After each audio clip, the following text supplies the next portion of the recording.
today, tomorrow, and into the next century. Our nation is the enduring dream of every immigrant who ever set foot on these shores and the millions still struggling to be free. This nation, this idea called America, was and always will be a new world, our new world. At a workers' rally in a place called Branik on the outskirts of Prague, the idea called America is alive.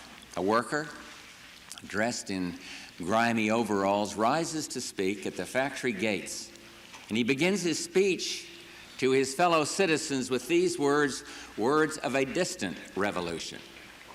We hold these truths to be self-evident, that all men are created equal, that they are endowed by their Creator with certain unalienable rights, and that among these are life, liberty, and the pursuit of happiness. It's no secret that here at home, freedom's door opened long ago. The cornerstones of this free society have already been set in place. Democracy, competition, opportunity, private investment, stewardship, and of course, leadership. And our challenge today is to take this democratic system of ours, a system second to none, and make it better.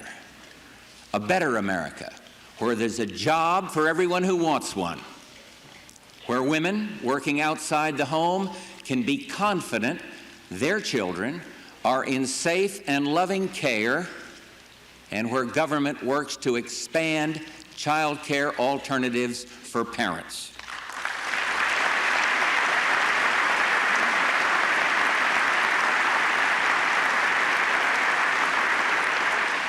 Where we reconcile the needs of a clean environment and a strong economy, where made in the USA is recognized around the world as the symbol of quality and progress, and where every one of us enjoys the same opportunities to live, to work, and to contribute to society, and where for the first time the American mainstream includes all of our disabled citizens.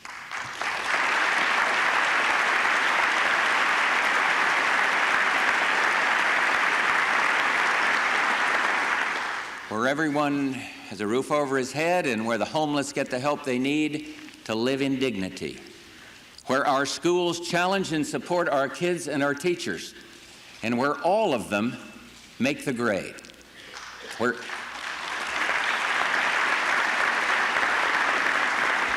every street, every city, every school, and every child is drug-free. And finally,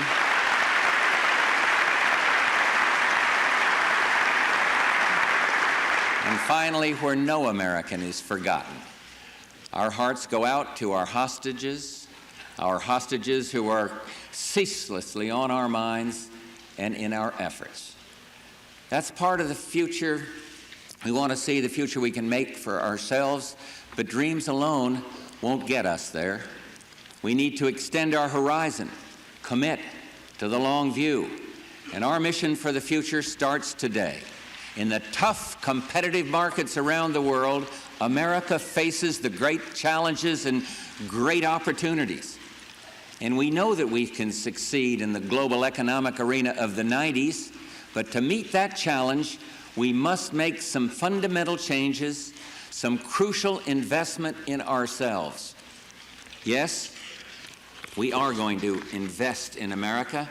This administration is determined to encourage the creation of capital of all kinds, physical capital, everything from our farms and factories to our workshops and production lines, all that is needed to produce and deliver quality goods and quality services. Intellectual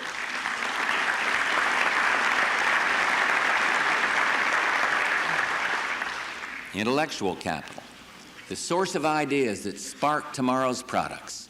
And of course, our human capital, the talented workforce that we'll need to compete in the global market.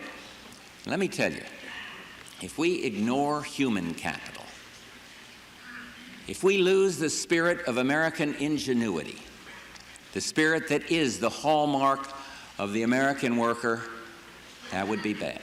The American worker is the most productive worker in the world. We need to save more.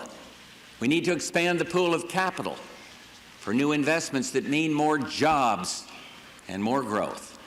And that's the idea behind a new initiative I call the Family Savings Plan, which I will send to Congress tomorrow. We need to cut the tax on capital gains, encourage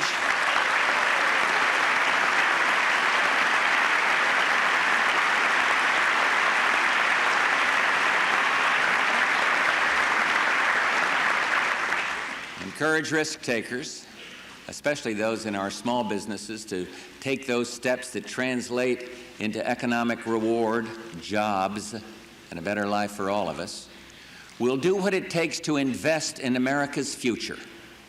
The budget commitment is there. The money is there. It's there for research and development, R&D, a record high.